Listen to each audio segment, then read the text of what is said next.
Sebelum untuk kita semua, pertama-tama kita panjatkan puji dan syukur kepada Tuhan Yang Maha Esa atas nafas kehidupan yang telah diberikan kepada kita hingga pada saat ini.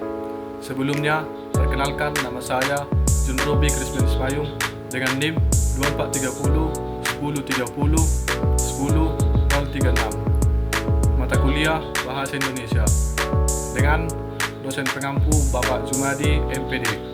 Terima kasih. Baik, judul yang saya ambil yaitu tentang infrastruktur ekonomi pembangunan daerah.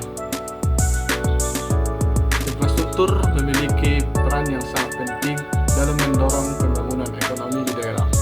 Infrastruktur juga mencakup berbagai fasilitas dasar seperti jalanan, jembatan, listrik, air bersih, dan komunikasi yang mendukung aktivitas sehari-hari.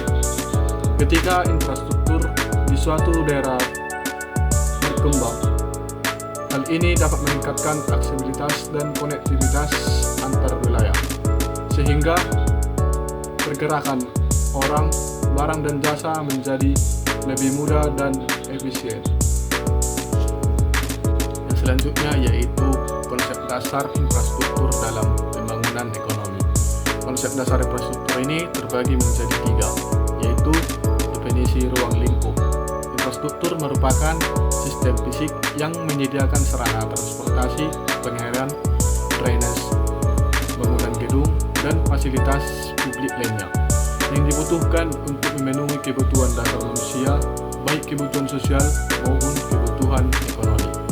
Yang kedua yaitu karakteristik infrastruktur. Infrastruktur memiliki beberapa karakteristik khusus. Yang pertama, memiliki sifat eksternalitas.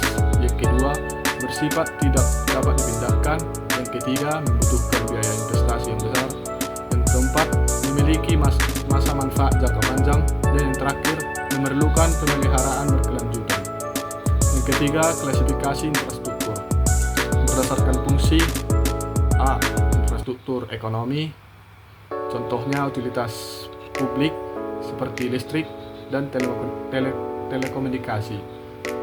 B. Infrastruktur sosial, contohnya pendidikan seperti sekolah dan perpustakaan.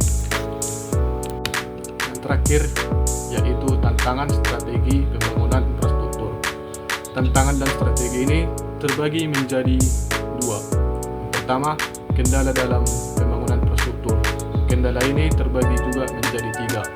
Pertama, kendala finansial, contohnya keterbatasan anggaran pemerintah, tingginya biaya pembebasan lahan, risiko investasi jangka panjang, dan fluktuasi biaya material. Yang kedua, kendala teknis, contohnya kondisi geografis yang menantang, keterbatasan teknologi, kurangnya tenaga ahli, dan masalah koordinasi antar instansi.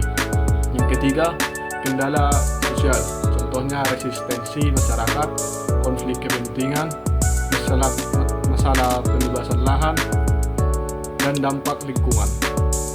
Yang kedua yaitu strategi pembangunan infrastruktur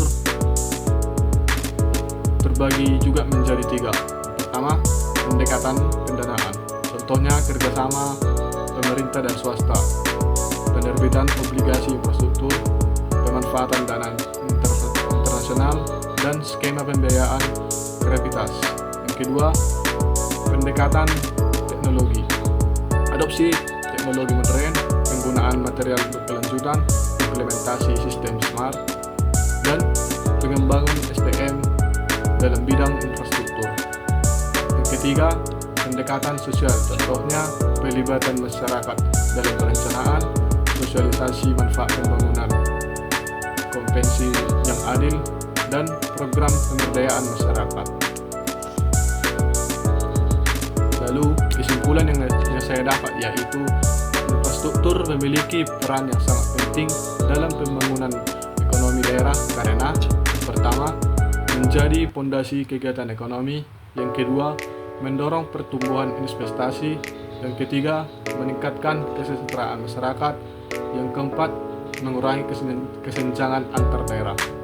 Sarannya yaitu pemerintah daerah perlu memprioritaskan pembangunan infrastruktur dasar dan juga pemeliharaan infrastruktur harus dilakukan secara rutin.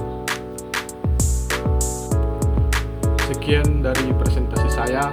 Jika ada tutur kata yang kurang pas, mohon dimaklumi dan mohon dimaafkan.